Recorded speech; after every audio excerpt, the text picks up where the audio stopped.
अब हम अम्बाला कैंट पहुंच गए हैं दोस्तों। फाइनली दोस्तों हमारी ट्रेन भी आ चुकी थी और हमने अपना लेते हैं दोस्तों। और मैं दिखाती हूँ आपको बैक कैमरा कि अभी लोग सोए हुए थे। अभी बाहर के लोकेशन से भी आप अंदाज़ा लगा ही चुके होंगे, मैं पहुँच चुकी हूँ मुंबई।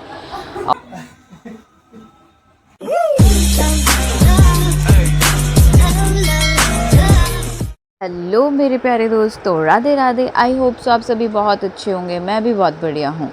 तो फाइनली मेरे एग्ज़ाम्स ख़त्म होते हैं और मैं वापस मुंबई जा रही हूँ। वैसे तो मेरे हस्बैंड को मैंने मना किया कि अभी मेरे एग्ज़ाम्स चालू है, तो मैं उनके लिए सरप्राइज़ प्लान कर रही थी। तो मेरे जो फादर इन लॉ है, जो मेरे ससुर है, वो घर अपने काम से आए हुए थे, तो मैं उन्हीं के साथ वापसी कर रही हूँ। तो वैसे तो मैंने सरप्राइज़ प्लान किया अपने हस्बैंड के लिए, बट मुझे लगता है कि कहीं ना कहीं मुझे मतलब डाउट है कि उनको पता है कि मैं आ रही हूँ। तो दोस्तों चलो हम बस का सफ़र शुरू करते हैं। अम्बाला कैंट में मैं आपको पहुँच के बताती हूँ।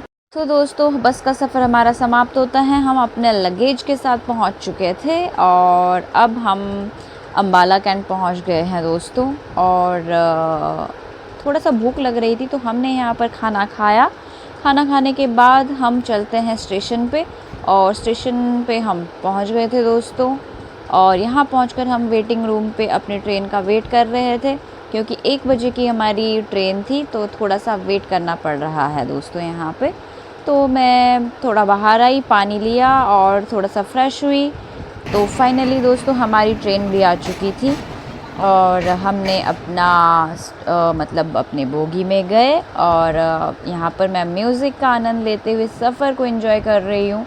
तो साथ में पापा भी बैठे हुए थे, तो हम लोग बोर बहुत ज़्यादा हो रहे थे वैसे। बट तो शाम के बज चुके थे 7-8 और हमने डिनर कर लिया था। और मैं आपको दिखाती हूँ बाहर का नज़ारा, और ये था शाम का नज़ारा दोस्तों। तो अब थी हमारी सोने की बारी। तो गुड नाइट दोस्तों, हम कल मिलते हैं। गुड मॉर्निंग मेरे प्यारे दोस्तों, राधे राधे। ये था सुबह का टाइम और मैं अभी जस्ट सो के उठी हुई थी, थोड़ा लेज़ीनेस आई हुई थी। तो थोड़ा सा फ्रेश हो लेते हैं दोस्तों। और मैं दिखाती हूँ आपको बैक कैमरा कि अभी लोग सोए हुए थे। अभी बहुत सारे लोगों की भी मॉर्निंग नहीं हुई थी। तो ये था मॉर्निंग व्यू हमारा, बहुत ही प्यारा व्यू था। आई गेस हम शायद मध्य प्रदेश या गुजरात क्रॉस कर लिया है, आई डोंट नो। तो मैं बार बार अपना लोकेशन चेक कर रही थी कि हम कहाँ पहुँचे। तो ये हमने आफ्टर कुछ टाइम हमने बड़ोदरा क्रॉस कर लिया था। और जैसे जैसे स्टेशन मेरा पास आ रहा था, बांद्रा स्टेशन, वैसे वैसे मेरे दिल की हार्ट बीट कुछ ज़्यादा ही तेज़ हो रही थी दोस्तों। तो मैं फ़्रेश हो गई थी, थोड़ा सा अपना टचअप कर लिया था हमने। और मैं टाइम देखते देखते मुझे पता ही नहीं चला कब सुबह के नहीं कह सकते, दिन के 1 बज गए थे। 2 बजे की हमारी मतलब हम लोग स्टेशन पहुंचने वाले थे। ये हमारा स्टेशन आ गया था। लोकेशन से आप लोग देख सकते हो कि हम लोग पहुंचने ही वाले थे दोस्तों।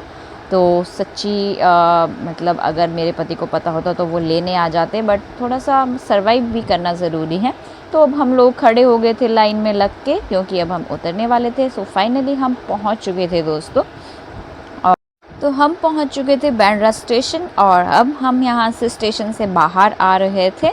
बाहर आते आते बेचारे पापा अकेले ही सारा लगेज उठा के चल रहे थे। मेरे पास तो कुछ भी नहीं था, मुझे अच्छा भी नहीं लग रहा था इनके लिए। तो बाहर आए, हमने ऑटो पकड़ा। ऑटो पकड़ के हमने सीधा लिया घर की तरफ को रास्ता।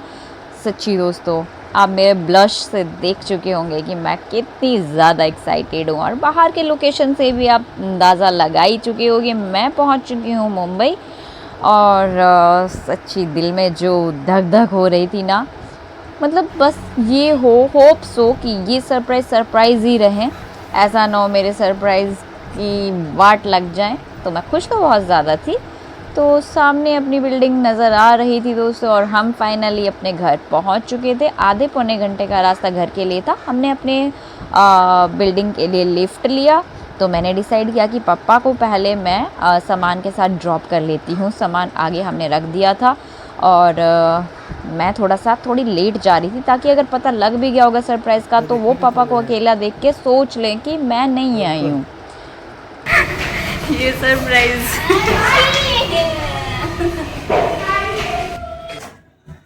बोला था ना ना। सरप्राइज पे सरप्राइज। ये किसने कर किया मेरा वेलकम? अरे क्या प्लीज हम लोग बोला चलो था। बस। वाह वेलकम। और सुमित भैया कैसे ना, मैंने नहीं आपको बताया, पता था? मैंने नहीं बताया कुछ। उसकी भी पानी अबे जान पंखा तो चालू कर, इधर दे जरा हालत।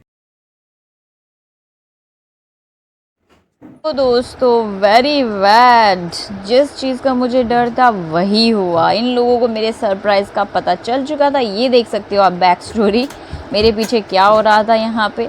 मैंने फिर भी काफ़ी कोशिश की थी कि ये सरप्राइज़ रहे, बट ये तो इम्पॉसिबल हुआ।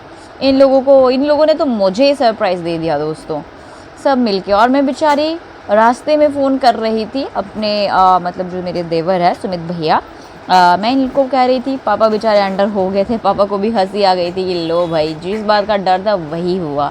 तो मैं उनको कॉल कर रही थी कि प्लीज़ मुझे बताओ ऐसा ऐसा क्या चल रहा है, बैक स्टोरी से भी थोड़ा सा वीडियो कैप्चर कर लेना। बट इन लोगों की तो अलग ही खिचड़ी पक रही थी। तो दोस्तों देख सकते हो आप, ये अंदर से झांक झांक के देखा जा रहा था कि बाहर क्या हो रहा है। तो सीरियसली दोस्तों मेरी तो हो चुकी थी, सरप्राइज़ की वाट लग चुकी थी। तो अब मैं क्या ही बोल चुकी हूँ, मेरा सरप्राइज़ तो बहुत ही अच्छी तरह से, गंदी तरह से स्पॉइल हुआ है, बहुत ही गंदी तरीके से। कुछ नहीं कह सकते हैं दोस्तों, ये थोड़ी ना होता है सरप्राइज़ यार।